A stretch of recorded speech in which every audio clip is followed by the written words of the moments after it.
നടന്നാ മതിയായിരുന്നു പാവം. അതെ, വാഴ നോക്കിയാൽ എനിക്ക് മഞ്ഞപ്പൊടിയും മിഠായും എല്ലായിടത്തും കൊണ്ട് വെക്കാമോ? ഇത് ഞാൻ അവിടെ കൊണ്ടുവയ്ക്കാനാ? എവിടെയും കൊണ്ട് വെക്കണം.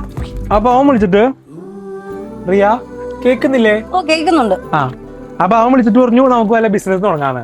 അപ്പൊ തന്നെ ജോലി വിട്ട് ഞാൻ ഇങ്ങോട്ട് പോന്നു. അപ്പൊ ഇനി ചെന്നൈക്ക് പോണില്ലേ? അല്ല, ഞാൻ മുഴുവൻ പറഞ്ഞിരുന്നില്ല. ആ, ഒരു കഫേ തുടങ്ങാനാണ് പ്ലാൻ.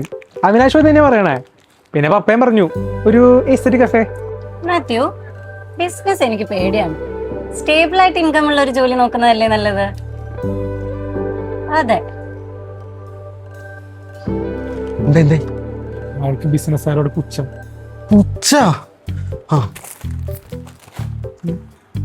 എന്ത് കാണിക്കണേ? പൈസ കൊടുത്തോളൂ. ആ 10 ഒന്നും കിട്ടിയില്ലല്ലേ?